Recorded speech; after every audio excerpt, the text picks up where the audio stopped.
नमस्कार, वंदे मातरम। मैं हूं श्यामगिरी। आप देख रहे हैं हमारा चैनल मुद्दा भारत का। मुद्दा भारत का यानी मुद्दा आपका। मुद्दा है महाराष्ट्र की राजनीति से जुड़ी खबरों का। आज हमारे चैनल में मेहमान है नीलेश सांबरे जी, जो भिवंडी लोकसभा से चुनाव लड़े थे अपक्ष से, और हम इनसे जानेंगे कि क्या इनकी स्थिति परिस्थिति रही और लोकसभा चुनाव इन्होंने क्यों लड़ा, क्योंकि इन्होंने इंडिपेंडेंट चुनाव लड़े थे और इनकी वजह से कपिल पाटिल, जो भाजपा के दिग्गज नेता थे, केंद्रीय मंत्री थे, उनको हार के सामना करना पड़ा। अब इनकी वजह से हारे कि उनके काम की वजह से हारे, इसी पर हम थोड़ा चर्चा करेंगे और जानेंगे कि जो भिवंडी लोकसभा है, जो वहाँ पर स्थिति है लोगों, क्योंकि आदिवासी इलाका भी वहाँ पर जुड़ा हुआ है, तो ऐसे में वहाँ पर क्या समस्याएं हैं, क्या लोगों की ज़रूरत है। वैसे हम इनसे थोड़ा सा परिचय करा देंगे सांबरे जी के बारे में। सांबरे जी एक इनका जिजाऊ संस्था करके है, फाउंडेशन, जिजाऊ फाउंडेशन, जो 2008 में से शुरू हुआ है और सामाजिक काम के लिए, खासकर शिक्षण, नौकरी और हेल्थ, एग्रीकल्चर और महिलाओं के लिए सशक्तिकरण के लिए ऊपर काम करते हैं। हम इनसे जानते हैं कि वहाँ पर और क्या क्या चीज़ें हैं। सर, आपका स्वागत है हमारे चैनल में। नमस्ते। सबसे पहले मैं आपसे जानना चाहता हूं कि सर, आपको लोकसभा चुनाव लड़ने की क्या जरूरत पड़ी आपको, कि आप सामाजिक संस्था से जुड़े हुए थे, आप अच्छा काम कर रहे हैं वहां पर, तो लोकसभा चुनाव के बारे में पहले बताइए सर। हम सामाजिक काम करते हुए खुद के बिजनेस से आए हुए पैसे से हॉस्पिटल बनाए, सीबीएसई 8 स्कूल बनाए, 31 पुलिस एकेडमी बनाए, 45 स्पर्धा परीक्षा वाचनालय बनाए, हर गांव में, हर मोहल्ले में मेडिकल कैंप लेके लोगों की सेवा करना करते हैं। हर दिन में 3 मेडिकल कैंप होता है, आरोग्य क्लिनिक है जिजाऊ के। इतने ही नहीं, महिलाओं के लिए रोजगार उपलब्धि करते हैं। तो महिलाओं के ब्राउज बनाना, शैम्पू बनाना, साबुन बनाना, सिलाई machine, mehndi classes, beauty parlour classes, खाना बनाने का क्लासेस, योगा क्लासेस, सभी की तैयारी हम करते हैं। तो वही उसी में ही जब गवर्नमेंट में हम जाएंगे तो गवर्नमेंट का जो लोगों के लिए सेवा का ये रहता है, महिलाओं के लिए रहेगा, शिक्षा के लिए रहेगा, वैद्य के लिए रहेगा, वो हर सेवा दुगनी तिगनी 10 पट बढ़ जाएगी। इसलिए हम लोकसभा निवडणूक लड़ रहे थे, क्योंकि लोगों का सोचना चाहिए। आज स्वतंत्र मिलकर 76 साल हुआ, आज भी भिवंडी की परिस्थिति क्या है, वहाँ का बिजली का क्या प्रॉब्लम है, टोरेंटो का, वहाँ के हॉस्पिटल का परिस्थिति आप देखेंगे तो अपना वो चप्पल अपन उठा के मुंह में मार सकते, क्योंकि इतना बड़ा हॉस्पिटल बना है, इतना बड़ा सिटी, 15 लाख पॉपुलेशन है भिवंडी और ग्रामीण एरिया का, और वहाँ पे एमडी फिजिशियन नहीं, एमडी गायनाइक नहीं, एमडी पीडियाट्रिशियन, सर्जन नहीं। ये कितनी बड़ी बात है। इसलिए हमने इलेक्शन समाज के सेवा के लिए 100% काम करने के लिए इलेक्शन लड़ा था। आपको सर करीब 2,31,000 वोट मिले थे, और जो बाल्या मामा थे, जो शरद पवार जी के पार्टी के थे, उनको भी 5 लाख वोट मिले थे। वहाँ पर केंद्रीय मंत्री थे सर कपिल पाटिल, और उन्होंने 2 बार वहाँ पर चुनाव लड़के जीत के भी आए थे। तो क्या लगता है, कितना क्यों फेल हो गए वो, क्यों लोगों तक जो चाहिए जरूरत की चीज़ें नहीं पूरा हो पाई? अभी तो हम बोलते क्या, आदमी ने काम करके, लोगों ने ये चाहिए कि अपन कोई भी पद है, लोकशाही में बाबा साहेब आम्बेडकर ने जो राज्य घटना बनाई, उसमें कोई भी पद है वो समाज की सेवा करने के लिए, वो ग्राम पंचायत सदस्य से लेके खासदार तक किसी ने भी ये सोचना चाहिए कि ये पद मेरे लिए नहीं है, मेरे समाज के लिए। और समाज का जो सेवा है कि बच्चों का अच्छा एजुकेशन, जैसे अपने घर के बच्चों को एजुकेशन मिलता है, वैसा गरीब को, जिसको माँ बाप ने, वही बच्चों को भी एजुकेशन मिलना है। जैसे आपने को सर्दी हो गई तो बड़े बड़े हॉस्पिटल में अपन जाते हैं, ऐसा गवर्नमेंट का हॉस्पिटल हम लोगों ने बनाना चाहिए कि जहाँ गरीब में वही क्वालिटी के डॉक्टर उनको मुफ्त में सेवा चले। जैसे आपने घर के दीदियाँ या माँ बहने डिलीवरी के लिए अच्छे हॉस्पिटल में जाते हैं, वैसा गवर्नमेंट का फैसिलिटी होना चाहिए, रास्ते होना चाहिए, पीने का पानी होना चाहिए, रोजगार का संधि होना चाहिए, रेलवे का बढ़ना चाहिए, फेरी बढ़ना चाहिए। तो ऐसा पीने का पानी होना चाहिए, ग्रामीण एरिया रहने दो, शहर रहने दो, रोजगार के लिए कुछ एजुकेशन हब होने चाहिए, रोजगार के लिए आईटी पार्क होने चाहिए। ऐसा कुछ भी नहीं हुआ है, और उनका कारण हो सकता है। और दूसरी बात, अभी इस देश में इलेक्शन ऐसा हुआ, एक मोदी के खिलाफ और एक मोदी के साथ में, उसमें भी उनका ये हुआ होगा, क्योंकि कई जाति, कई धर्म अगेंस्ट है मोदी के आगे, मोदी जी के अगेंस्ट है, उसके लिए भी हो सकता है, उसका उनको कल्पना रहेगा। लेकिन हम सुधार के मुद्दे लेके हम खड़े थे इलेक्शन में। तो आपको जो वोट्स मिले हैं, किन लोगों को वोट्स मिले हैं? क्या आदिवासी इलाका जो वहाँ पे है, खासकर विक्रमगढ़, वाड़ा और इस तरफ के लोग, क्या वहाँ पर जो सामाजिक चीज़ें हैं वहाँ पर नहीं पहुँच पाती है? सामाजिक स्थिति तो अभी भिवंडी के अभी थाना छोड़ने के बाद नहीं चालू होती है। अब आप देखेंगे कोई भी उधर इंदिरा गांधी में दीदी आती है डिलीवरी के भेज देते जाओ ठाना, ऐसा पोजीशन है। और हमारा विक्रमगढ़ इस कॉन्स्टिट्यूंसी में नहीं था, वाड़ा से वाड़ा का आधा परसेंट था, शाहपुर था, मुरबाड था और भिवंडी ग्रामीण था। चारों जगह पे तीनों विधानसभा क्षेत्र में हम नंबर में अच्छे नंबर पे अच्छा वोट निकला है हमारे जुडिशरी में। अंबाड़ी तक यानी अनगांव तक हमारा 15,000 का लीड था कपिल पाटिल जी के भिवंडी ग्रामीण में। मुरबाड में भी, मुरबाड तालुका में हम लोग 1 नंबर पे, मुरबाड तालुका में। शाहपुर में तो 25,000 के लीड से उन दोनों से तो अच्छा वोटिंग हुआ है। कल्याण में 20,000 वोटिंग हो गया, अच्छा वोटिंग हुआ है। जिनको को जिजाऊ, हमारा एक ही सेंटेंस है, जिनको जिजाऊ का काम मालूम है और जिनको हृदय है वो सब जिजाऊ को वोटिंग है। जिनको मालूम था उन लोगों ने वोटिंग किया है। भिवंडी में भी हमारे अच्छे लाभार्थी थे, लेकिन अभी क्या है, अभी माहौल ही देश में ऐसा था, एक तो इंडिया आगे, एक तो मोदी, और हम इंडिपेंडेंट थे। फिर वो मुस्लिम बांधव, दलित बांधव का भी कुछ गलती नहीं है, उनको संविधान बचाने का था।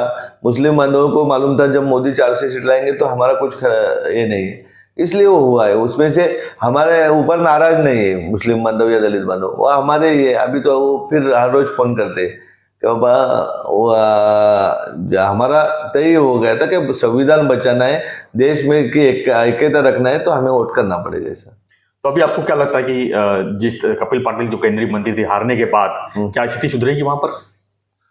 अभी जो सांसद आए हैं बालिया मामा, जो वो क्या सुधारेंगे या नहीं वो हमें मालूम नहीं, लेकिन हमने जो कमिटमेंट किया था कि 25 सीबीएसई स्कूल इस कॉन्स्टिट्यूंसी में करेंगे, 100 आरोग्य क्लिनिक करेंगे, 100 जगह पे फ्री कोचिंग क्लास, उसकी शुरुआत हमने इस महीने से किया है। हम अच्छी तरह से जो कमिटमेंट किया है, लोगों की 1 लाख महिलाओं को हर साल रोजगार देने का वादा किया था, लेकिन मैं बोलता हूँ दावे के साथ 5 साल में तो मैं 1 लाख दीदियों को रोजगार उपलब्ध कर दूंगा।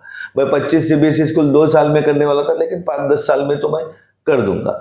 आरोग्य क्लिनिक और फ्री कोचिंग क्लासेस की मेरे हिसाब से 25 की तो यही महीने में ये हो जाएगी, शुरुआत हो जाएगी जी, ऐसा करेंगे। सर एक आप अपने तरफ से कर सकते हैं, एक समाज संस्था की तरफ से कर सकते हैं, तो क्या लगता है कि सरकार क्यों नहीं कर पाती है फिर यही चीज? वही लोक प्रतिनिधि अनास्थान लोक प्रतिनिधि को चाहिए ना कि हमारा समाज आगे आना है, उनको भी अपने जैसे ही सुविधा अपने से अच्छा मिलना चाहिए, वो सोच चाहिए।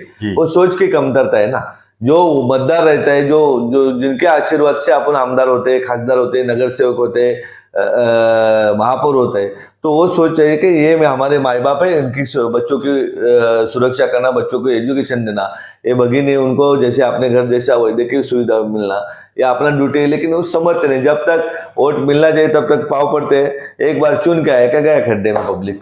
तो ये चेंज होना चाहिए ट्रेंड। सर थोड़ा जिजाऊ फाउंडेशन के बारे में बात करेंगे। सर जिजाऊ फाउंडेशन क्या है और किस तरह काम कर रही है आपके इलाके? 2008 में हमने जिजाऊ शैक्षणिक सामाजिक संस्था की निर्मित की, जो समाज को जरूरत है। हमारा 200 पॉपुलेशन का गांव है, लेकिन आज दावे के साथ कहते हैं कि 2000 स्टूडेंट हमारे गांव में पढ़ते हैं। सबकी रहने की, खाने की, पढ़ाई की सब व्यवस्था फ्री में है। 1 रुपया भी किधर से चंदा मांग के नहीं करते। वहाँ पे इंडिया, हम दावे के साथ लोकसभा क्षेत्र में वही बोल रहा था कि हर रोज भिवंडी के थाना के पेशेंट झड़पोली आते, जो काल था हमारा 2091 का काम पढ़ने के लिए भिवंडी आते थे जळगांव से। आज उल्टा हो गया ना, क्योंकि वहाँ पे 130 बेड का अपना रुग्णालय का, जो लीलावती बॉम्बे हॉस्पिटल जैसे डॉक्टर है वैसे ऑपरेशन थिएटर है, ऐसी व्यवस्था है। वही कैंपस में सीबीएसई स्कूल है, जो सीबीएसई स्कूल में देश में पहली सीबीएसई स्कूल है कि कपड़ा बूट से लेके सब फ्री है। देश में केंद्रीय शिक्षा मंत्री ने जो करना चाहिए वो हमने किया कि 9 से जेईई नीट का क्लासेस चालू किया है, स्पर्धा परीक्षा का फाउंडेशन चालू किया है। इतना ही नहीं तो अपने बच्चे सीए होना चाहिए, अपने बच्चे न्यायाधीश होने चाहिए, उसका फाउंडेशन चालू किया है। और सभी बच्चों का रहने का सब व्यवस्था वहाँ पे किया है। तो वही कैंपस में पुलिस एकेडमी, आज 400 बच्चे वहाँ पे उधर ही रुकते, उनका सब पढ़ाई का चालू है। वही कैंपस में महाराष्ट्र के हर डिस्ट्रिक्ट के बच्चे आके स्पर्धा परीक्षा करते हैं। हम दावे के साथ करते हैं। हमारे यहाँ आए हुए स्वप्निल माने जी, जिनको पिताजी नहीं थे, माँ नहीं थे, वो यूपीएससी बन गए। हमारे यहाँ आई हुई थी नूतन पाटिल, जो सांगली से आई थी, एक फार्मर की लड़की, डेप्यूटी कलेक्टर बन गई। हमारे यहाँ आया हुआ भीड़ का एक गन्ने तोड़ने वाले का मजदूर का बच्चा नवनाथ, वो डीवाईएसपी बन गया। हमारे यहाँ आया हुआ हरण नाम का लड़का शाहपुर का, वो लाइब्रेरी में बैठता था, तहसीलदार बन गया।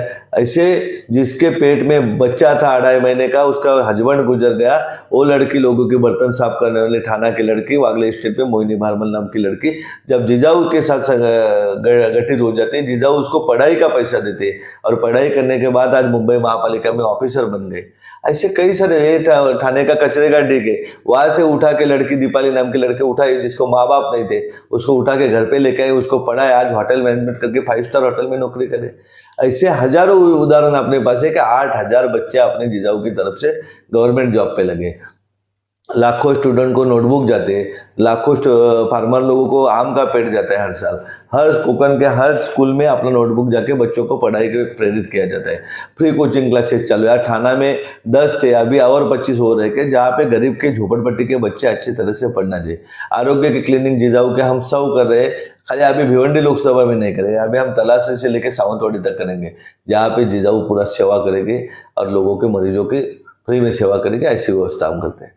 तो सबसे ज़्यादा समस्या इस समय रोजगार का है लोगों में, खासकर अगर गरीब तबके के पास जाएंगे तो उनके पास रोजगार की कमी है। रोजगार नहीं होने की वजह से वो काफ़ी समस्या जूझते रहते हैं। तो रोजगार के लिए जैसे कहा आपने कि 1 लाख लोगों को हम रोजगार देंगे, तो किस तरह से आप उसको डेवलप करेंगे? हम महिलाओं को जो गवर्नमेंट का स्कीम है वो सब मिलवा देंगे। हम जहाँ गवर्नमेंट कम पड़ेगा वहाँ पे हम पैसा डालेंगे। ऑलरेडी हमने सब 1 लाख महिलाओं को तो रोजगार दिया है, कि हाथगड़ी दिया है, जो जैसे परप्रांतीय बांधव रहता है, तो केली, वड़ा पाव, ब्राउन बेंच सब करते हैं। आप देखेंगे तो हमने ब्यूटी पार्लर क्लासेस से अनेक लड़कियों को रोजगार उपलब्ध कर दिया है। हमने पार्लर दिया है, खोल के पार्लर का कराया है। मेहंदी क्लासेस से हजारों लड़कियों को रोजगार उपलब्ध करके दिया है। हमने खाना बनाने का, ब्राउन बनाने का, साबुन बनाने का, शैम्पू बनाने का, उससे हजारों बच्चों को पढ़ाई करके खुद के पैर पे खड़े। वैसे हम खड़ा करेंगे। हमारा समाज जब तक शिक्षा नहीं लेगा तब तक रोजगार का प्रॉब्लम रहेगा। जब शिक्षा लेंगे तब जाति धर्म के नाम पे कोई वोट नहीं मांगेगा, ऐसी परिस्थिति हो जाएगी और हमारे बच्चे आगे निकल जाएंगे। क्या मैसेज देना चाहेंगे लोगों को, खासकर अपने इलाके लोगों को? मेरा सबको लोगों को, समाज बांधवों को विनती है, हम अपने लिए तो जीते ही, अपने फैमिली के लिए 8 तास काम करो, बचे हुए 16 तास में से कम 4 घंटे समाज में दे दो। हम अपने बच्चों को पढ़ाते, अपने घर में काम करने वाली, जो बर्तन साफ करने वाली दीदी का लड़का भी पढ़ना चाहिए, वही सोच होना चाहिए। अपने ड्राइवर का बच्चा भी पढ़ना चाहिए, वो सोच होना है। अपने सोसाइटी की सिक्योरिटी का बच्चा भी पढ़ना चाहिए, ये सोच होनी चाहिए। और जो वैद्य की सुविधा हम हमारे फैमिली के लेते हैं, वैसा वही जो अपने नजदीक के जो भी गरीब रहने दो, जो माँ बाप है उनको बच्चा नहीं, उनको माँ बाप का सहारा देना चाहिए, आप उन्हें संभालना चाहिए। वो माँ बाप अपने ही समझ के, जिस बच्चे को माँ बाप नहीं, उसको गार्डियन बनने का काम समाज के हर नागरिक ने होना चाहिए। मेरे हिसाब से अकेला नीलेश सांबरे काम करके देश नहीं जाएगा। जब हम सब मिलके समाज का अच्छा देखेंगे, देश का अच्छा देखेंगे, तो ये देश तरीका करेगा। और जब हम लोग जनरल लोग, सर्वसामान्य लोग जब ऐसा अच्छा काम करेंगे, तो पॉलिटिशियन लोगों को भी वो अच्छा काम करना पड़ेगा और वो भी अच्छा काम करेंगे। मेरा तो दावा है, जो मैंने 200 पॉपुलेशन के गांव में 130 बेड का हॉस्पिटल बनाया है, पूरे महाराष्ट्र के बच्चे स्पर्धा परीक्षा आते हैं, पुलिस एकेडमी में पूरे माँ बाप के, चंद्रपुर का लड़का मेरे पास है जिसको माँ बाप ने, वो पढ़ता है अभी पुलिस एकेडमी, CBSE स्कूल बना। ऐसा महाराष्ट्र के 288 MLA ने विधानसभा क्षेत्र में करना चाहिए। विधान परिषद के जो MLA उन्हें करना चाहिए, लोकसभा के जो खासदार है उन्होंने भी करना चाहिए। पैसा रख के क्या करेंगे, उनको कौन भूलता है। ऐसे कई आए और कई गए, अच्छा काम सबने किया, तो मेरे हिसाब से महाराष्ट्र हैदराबाद से आगे निकल जाएगा पढ़ाई में, राजस्थान से आगे और गुजरात से आगे निकल जाएगा जब हम पढ़ाई पे बेच देंगे। एक अकेला हैदराबाद है, उसमें से 70,000 बच्चे MS के लिए अमेरिका जाते हैं। हमारे भाई साहब ने पूछा था सिडनी एयरपोर्ट पे, हम बैठे थे तो एक लड़के को, हमारे यहाँ 7,000 नहीं जाते, तो 12.5 कोटी का लोग पॉपुलेशन है के। तो ये पढ़ाई पे ध्यान हम लोगों ने, हर भारत के नागरिक ने देखना चाहिए। वंदे मातरम जैसे स्वामी विवेकानंद ने, रविंद्रनाथ जी टैगोर जी ने बोला, वैसा देश के हर नागरिक के मुंह में वैसा होना चाहिए और हर नागरिक ने दिल से, ये समाज मेरा है, समाज के सुधार के लिए काम करना चाहिए। यही मेरा पूरे समाज को रिक्वेस्ट है। धन्यवाद सांबरे जी। तो ये थे नीलेश सांबरे जी। आपसे भी आह्वान करते हैं अपने चैनल के माध्यम से, आपको ग्रामीण इलाके में खासकर जो लोगों की समस्याएं जूझ रहे हैं, तो एक बार सांबरे जी से जरूर कांटेक्ट कीजिए। आप हमें अगर पत्रिका में लिखेंगे तो हम उनका नंबर भी दे देंगे। तो ऐसी खबरों के लिए, ऐसी सामाजिक चीज़ों के लिए बने रहिए हमारे साथ, देखते रहिए हमारा चैनल मुद्दा भारत का। चैनल को लाइक, शेयर और सब्सक्राइब जरूर कीजिए। धन्यवाद सर, धन्यवाद, जय हिंद।